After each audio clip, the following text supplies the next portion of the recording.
Sadisnya pria bunuh pacar perkara ajakan menikah, mayat dibuang di kebun tebu. Kasus penemuan mayat wanita di kebun tebu Jalan Gelugur Rimbun Desa Sei Semayang Kecamatan Sunggal Deli Serdang, memasuki babak baru.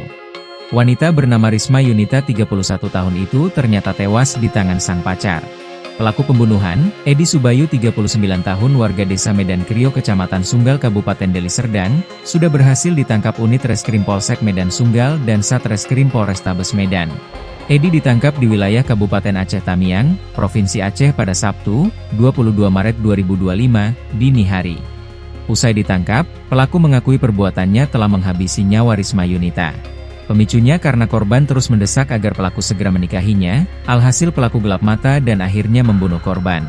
Edi mengaku mengenal korban sejak Februari 2024 lalu melalui aplikasi Kencan dan keduanya sepakat menjalin hubungan asmara. Korban yang ngebet untuk menikah sempat menanyakan pekerjaan Edi dan kesiapannya yang untuk berumah tangga kembali.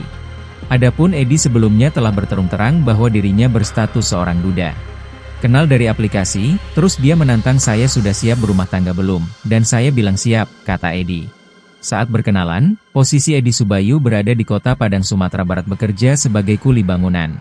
Lalu pada Oktober lalu, korban mendesak pelaku untuk pulang ke kota Medan namun pelaku menyatakan belum bisa.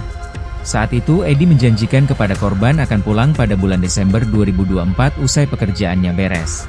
Namun janji tersebut tidak ditepati Edi, ia baru bisa pulang dari Sumatera Barat ke kota Medan pada Februari 2025 lalu. Setelah pulang dan berulang kali bertemu dengan Risma, Edi mulai mendapat desakan untuk menikahi sang pacar. Korban meminta Edi untuk segera menikahinya usai Lebaran atau tepatnya bulan Mei mendatang. Desakan itu membuat Edi kesal, pasalnya dia mengaku tak punya uang dan tidak terlalu punya niatan untuk menikah lagi. Dia minta bulan 5 menikah, dia minta dinikahi, saya gak ada uang, ujarnya. Alhasil, Edi akhirnya merencanakan pembunuhan terhadap Risma. Setelah berhari-hari mengatur rencana, Edi melaksanakan eksekusi kejinya itu pada Jumat, 21 Maret 2025 kemarin. Dia menjemput korban di rumahnya, kemudian dibawa ke indekos pelaku. Disinilah korban dicekik hingga meninggal dunia. Usai tewas, pelaku membuang mayat korban ke perkebunan tebu kurang lebih 20 meter dari pinggir jalan. Dugaan sementara, motif Edi membunuh kekasihnya itu karena menginginkan harta benda korban berupa cincin, anting, handphone, dan motor korban. Namun demikian ada dugaan motif lainnya yakni pelaku kesal korban kerap mendesak supaya dinikahi.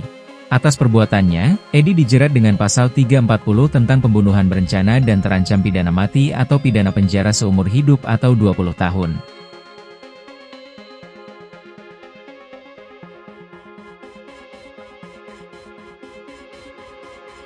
Download Tribun X sekarang, menghadirkan lokal menjadi Indonesia.